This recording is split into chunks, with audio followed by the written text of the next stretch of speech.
আসসালামু আলাইকুম। সম্প্রতি আমাদের পার্শ্ববর্তী রাষ্ট্র ভারত এবং বাংলাদেশের মধ্যে সম্পর্কের টানাপোড়েন দেখা যাচ্ছে। স্বৈরাচারী শেখ হাসিনা বিদায় নেওয়ার পরে ভারত সরকার বর্তমান অন্তর্বর্তী সরকারের সাথে বিভিন্নভাবে বিবাদে জড়ানোর চেষ্টা করছে।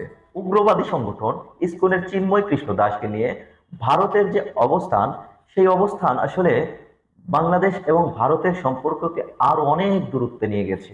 সম্প্রতি কট্টর বিজেপি নেতা শুভেন্দু অধিকারী উনি ওনার একটা বক্তব্যের মধ্যে বলেছেন যে বাংলাদেশে আলু পেঁয়াজ সহ সকল পণ্য বন্ধ করে দিবে। আরো বলেছেন বাংলাদেশিদের যে চিকিৎসা সেবা তারা দেয় সেই চিকিৎসা সেবা দিবে না, বিদ্যুৎ আদানির বিদ্যুৎ বন্ধ করে দিবে। যদি সত্যি সত্যি ভারত যদি আমদানি রপ্তানি বন্ধ করে দেয় তাহলে কার লাভ কার ক্ষতি? আজকে আমার ভিডিওর বিষয় এটাই। আমরা জানি সম্প্রতি আমাদের একটা ক্যাম্পেইন ছিল বয়কট ইন্ডিয়ান প্রোডাক্ট। আমরা তো অনেক প্রোডাক্ট বয়কট করেছিলাম এবং বিকল্প হিসাবেও আমাদের অনেক প্রোডাক্ট আছে।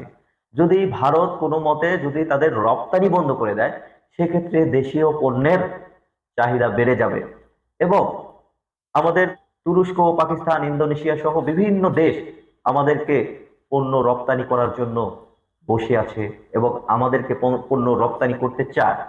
সেক্ষেত্রে বিকল্প দেশ আমাদের আছে, কিন্তু ভারত যদি আমাদের পণ্য রপ্তানি বন্ধ করে দেয় তাহলে ভারতের কি ক্ষতি হবে? 3রা এপ্রিল 2023 সালে প্রথম আলোতে প্রকাশিত একটা রিপোর্টের তথ্য অনুযায়ী এখানে বলছে ভারতের বাণিজ্য বাড়ছে, রপ্তানির পঞ্চম বৃহৎ গন্তব্য বাংলাদেশ।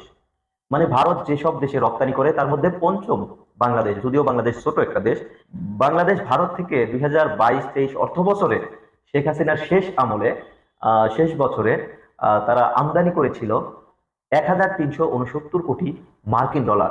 এই যে বিশাল অঙ্কের রেভিনিউ, বিশাল অঙ্কের টাকা, বিশাল অঙ্কের ডলার যে বাংলাদেশ থেকে তারা নিয়ে যায়, এটা কি তারা পাবে?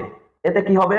ভারতের অর্থনৈতিক ক্ষতিগ্রস্ত হবে। যে ভারতের টয়লেট নেই তারা বাংলাদেশে রপ্তানি না করে বাংলাদেশকে শিক্ষা দিতে চায়, বরঞ্চ তারাই শিক্ষা পেয়ে যাবে। যদি 2-3 মাস যদি আমরা ভারতের পণ্য বর্জন করি, ভারতের ভারতের কৃষকরা না খেয়ে মরবে। এমনিতেই টয়লেট নেই, তারা আবার বাংলাদেশে পণ্য দেওয়া বন্ধ করে দিবে।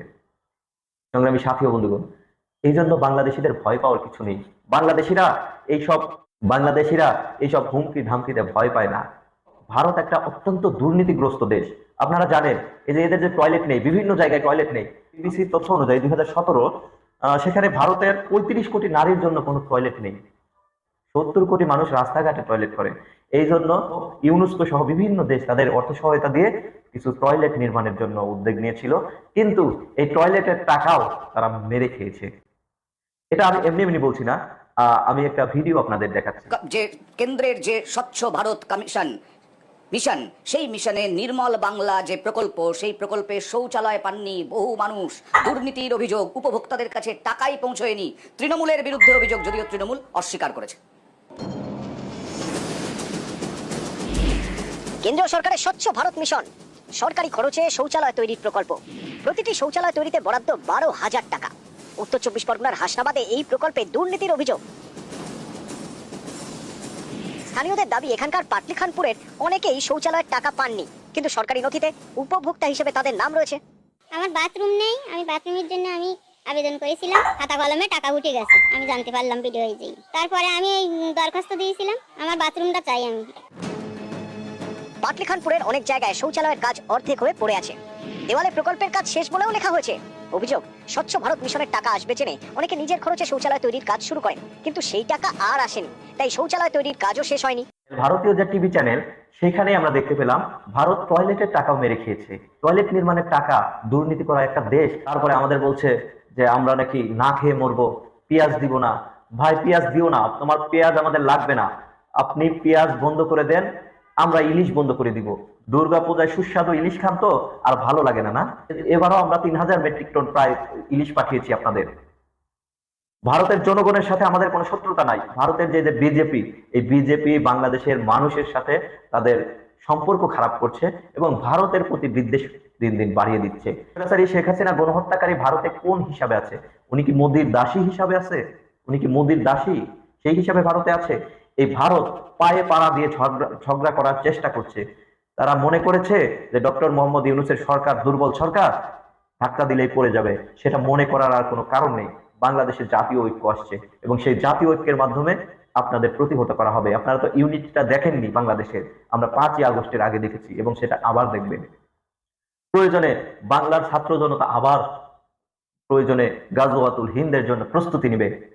সংগ্রামী সাথী ও বন্ধুগণ, আমি বলতে চাই, এই যে ভারত মমতা ব্যানার্জি বাংলাদেশে শান্তি মিশন পাঠাতে বলে, যে দেশে মসজিদ ভেঙে মন্দির করা হয়, যে দেশে গরুর মাংস খাওয়ার জন্য মুসলমানদের হত্যা করা হয়, কাশ্মীরের গণহত্যার কথা তো আমরা জানি, কাশ্মীরে কিভাবে গণহত্যা চালিয়েছে, 370 ধারা বাতিলের মাধ্যমে যেভাবে গণহত্যা চালিয়েছে, সেটা কি আমরা দেখিনি? চট্টগ্রাম দখল করতে আসবেন, বাংলাদেশ 7 সিস্টার দখল করতে আসবে।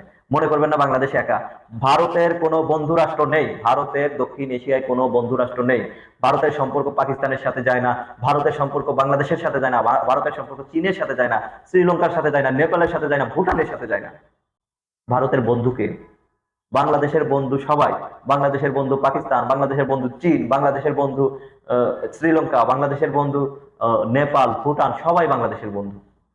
কি মনে করেছেন পারমাণবিক অস্ত্র আছে, সেই পারমাণবিক অস্ত্র দিয়ে বাংলাদেশের সাথে যুদ্ধ করবেন? বাংলাদেশের পারমাণবিক অস্ত্রে ভয় পায় না। সংগ্রামী সাথী ও বন্ধুগণ, আমি বলতে চাই যে ভারতীয় সরকার, ভারত সরকার, ওরা সব সময় চায় যে বাংলাদেশে একটা উশৃঙ্খল পরিস্থিতি তৈরি করতে।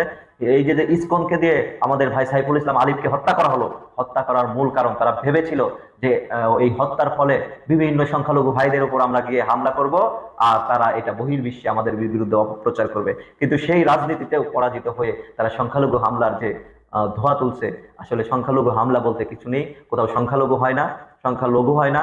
এবং সংখ্যালঘু এবং যারা সনাতনী ভাইরা, যারা বৌদ্ধ ভাইরা, খ্রিস্টান ভাইরা, সবাই আমরা ভাই ভাই। আপনারা দেখেছেন গতকালকে টিএসসিতে জগন্নাথ হলের থেকে সবচেয়ে বড় মিছিলটা এসেছে।